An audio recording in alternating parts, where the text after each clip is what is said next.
Hallo, heute zeige ich euch das Spiel Tiny Wings. Tiny Wings ist ein Spiel, in dem ihr mit einem kleinen Vogel eine Bahn nachfahren müsst. Indem ihr einmal auf irgendeinen Bildschirmabschnitt klickt, springt der Vogel und wenn ihr loslasst, fliegt er wieder weg. Beziehungsweise so beschleunigt er, wenn ihr drauf drückt, und wenn nicht, dann nicht.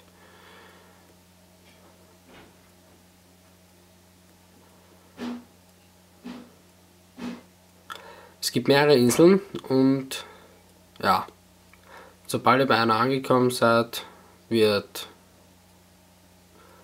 es wieder einerseits heller, weil am Ende sind immer so kleine gelbe Punkte, das sind die Sonnen, denke ich.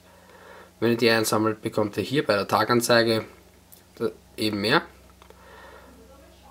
Und ja, ihr habt eben noch verschiedene Kurse und die Inseln werden tagtäglich geändert, auch die Farben der Inseln. Und außerdem, wenn ihr dreimal einen perfekten Slide habt, also wenn ihr viermal so schön slidet, dann kommt ihr in den Fever-Modus. Und in dem Fever-Modus bekommt ihr auch mehr Punkte und alles mögliche. Ich probiere das jetzt mal. Einmal, nein, noch nicht. Einmal, zweimal und dreimal. Und jetzt, wenn Sterne hinter mir herfliegen, dann seid ihr in den Fever-Modus. Der bleibt so lange, bis ihr das eben nicht mehr perfekt habt, also bei mir ist es jetzt schon aus. Einen perfekten Slide erkennt ihr daran, dass unterhalb, also hier circa, kommt dann eine weiße Schrift, die hier, und ja, wenn ihr das dreimal habt, kommt ihr in den Fever-Modus und ja, dann gibt es noch Cloud Touches, also wenn ihr mit Wolken in Berührung kommt, ist es ihm auch gut, das bringt euch nochmal Punkte und alles mögliche. Und ja,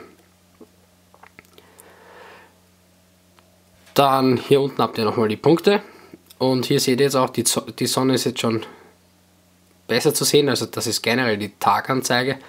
Wenn die komplett schwarz ist, beziehungsweise der Mond ist dann zu sehen, dann ist es aus. Dann schläft der Vogel und Ende. Das geht jetzt, und das geht jetzt so lange, bis ihr eben da im Schwarzen seid. Dann, wie könnt ihr das auffüllen? Ganz einfach, ihr sammelt die Sonnen, die hin und wieder kommen, das sind die gelben Punkte, wie schon erwähnt, und am Ende, hier habe ich es nochmal, und am Ende jeder Insel sind da nochmal viele davon. Ja gut, jetzt bin ich Day over, das ist mein Score. Ich sage danke fürs Zuschauen, bis zum nächsten Video, tschüss.